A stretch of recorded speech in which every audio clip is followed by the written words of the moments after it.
ஒரு குட்டி கதையிலேருந்து ஆரம்பிப்போமா?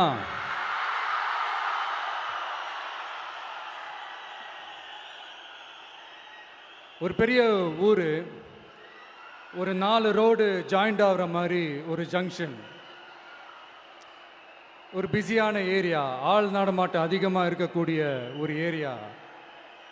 அங்கே சென்டரில் ஒரு முரட்டு ஜல்லிக்கட்டு காலை ஒன்று நின்றுட்டுருக்குது. காலில் மண்ணை வீசிக்கிட்டு சீறிக்கிட்டு அப்படியே நின்றுட்டுருக்குது. யாருமே பக்கத்தில் போக முடியல. அந்த இடம் ஒரு கேஷுவலாக மாறணும் அப்படின்னா அந்த காளையை அடக்கி அமைதியாக்கினா தான் மறுபடியும் ஒரு பேக் டு நார்மல் சுச்சுவேஷனுக்கு அந்த இடம் மாறும். அந்த ஊரில் இருக்கிற ஒரு சில பேருக்கு மட்டும்தான் அந்த காளை அடங்கும். அவங்க யாருமே அங்கே இல்லை.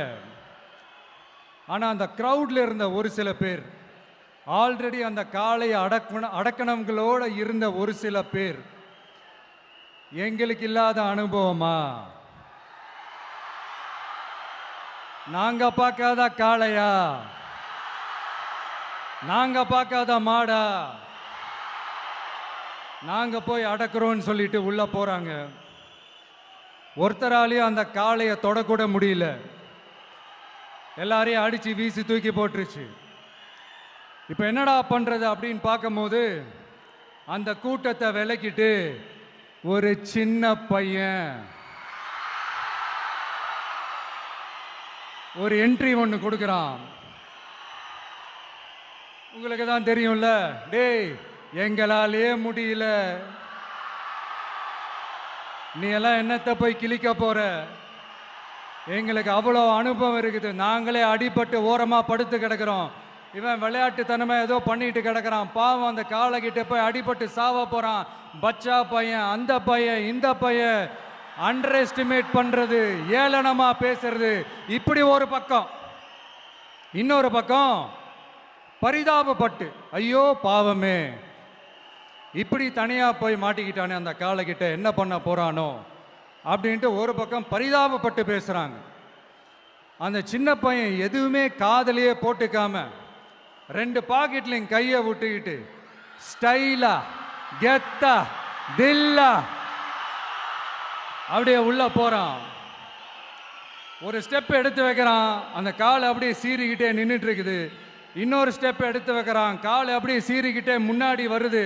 மக்கள் எல்லாரும் பதட்டத்தோடு அப்படியே பார்த்துட்டு இருக்கிறாங்க.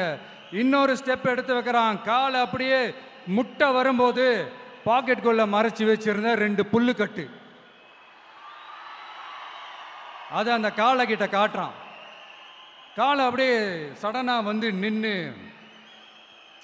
அது மூடெல்லாம் மாறி அந்த புல்லுக்கட்டை சாப்பிட ஆரம்பிச்சிருச்சு. அந்த சின்ன பையனும் அந்த காளையை அப்படியே தடவிக்கிட்டே வரான். காளையும் பக்கத்தில் ஒரு குழந்தை மாதிரி நடந்து வந்துக்கிட்டு வருது. பக்கத்தில் இருந்த ஒரு வயல்வெளியில் அந்த காளையை மேய விட்டுட்டு வரான். மக்கள் எல்லாரும் அந்த பையனை ஆச்சரியமாக பார்க்குறாங்க.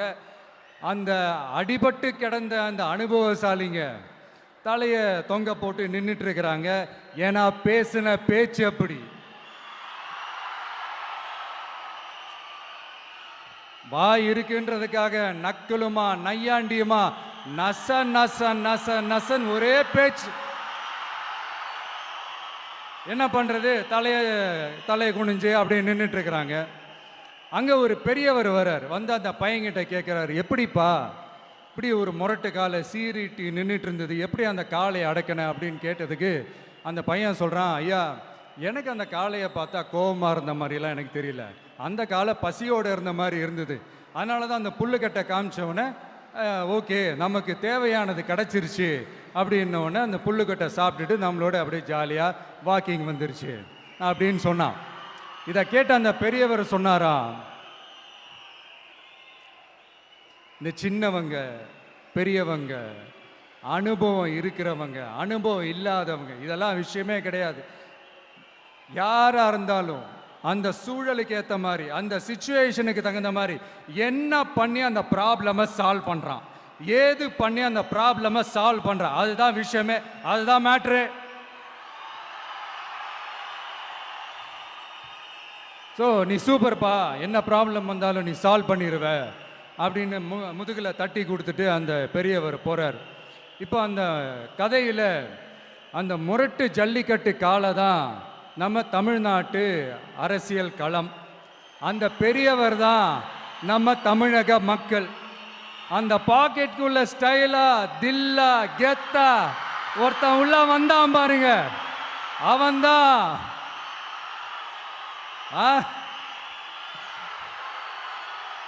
நான் இல்லைங்க, நான் இல்லை, நானு நீங்க நாம எல்லாருமா சேர்ந்து மாபெரும் மக்கள் சக்தியா இருக்கக்கூடிய நம்ம டிவிகே, அதுதான் அந்த சின்ன பையன்.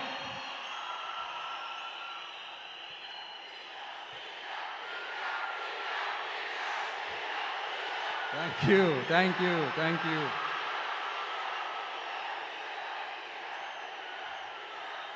மக்களை நேசிக்கிற ஒரு நல்ல தலைமை இல்லாததுனால இத்தனை வருஷமா வேற வழி இல்லாம ஸ்டாலின் சார் கொடுத்த அந்த பொய்யான வாக்குறுதிகள் எல்லாத்தையும் நம்பி ஏமாந்த நம்ம மக்களுக்கு சரியான நேரத்தில் ஒரு வெகுஜன மக்கள் இயக்கமா வந்தது தான் நம்ம டிவிக்கு. அந்த முரட்டு ஜல்லிக்கட்டு கால கதை ஏன் சொன்னோம், எதுக்கு சொன்னோம், யார் யாருக்கெல்லாம் சொன்னோங்கிறது புரிய வேண்டியவங்களுக்கு புரியும்னு நினைக்கிறேன்.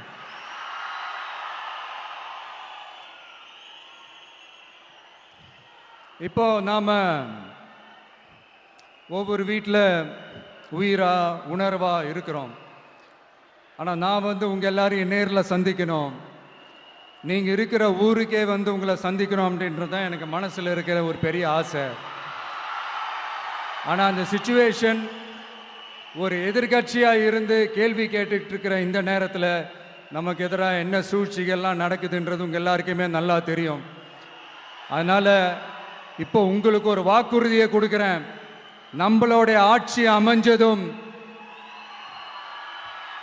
ஒவ்வொரு கிராமத்துக்கும் நான் நேரடியா வந்து என்னுடைய சொந்தங்களாகிய உங்க எல்லாரையும் நான் சந்திக்கிறேன்.